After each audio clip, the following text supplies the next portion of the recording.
الحمد للہ وحدہ والصلاۃ والسلام علی من لا نبی بعدہ۔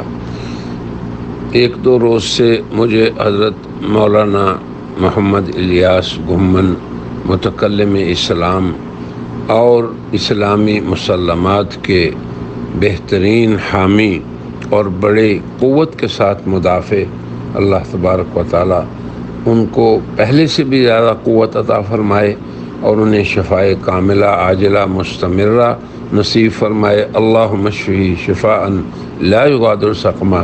اور ان کی ٹیم کو بھی اللہ تعالیٰ جزائے خیر دے کہ وہ ان کی غیبوبت کے اندر بھی ایسے ہی کام کر رہے ہیں کہ جیسے مولانا ان کے ساتھ ہیں۔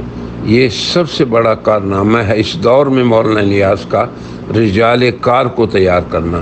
میری اکثر ان سے ملاقات جب مکہ مکرمہ میں ہوتی ہے، گھر میں تشریف لاتے ہیں، تو اسی موضوع پہ ہم دونوں مشاورت کرتے ہیں۔ اللہ تبارک و تعالی انہیں شفاء کاملہ عطا فرمائے اور انہیں ان لوگوں میں سے بنائے من طال عمرہ وحسن عملہ، آمین یا رب العالمین۔ والسلام علیکم ورحمۃ اللہ۔ ڈاکٹر سعید احمد عنایت اللہ، مکہ مکرمہ انٹرنیشنل ختم موومنٹ۔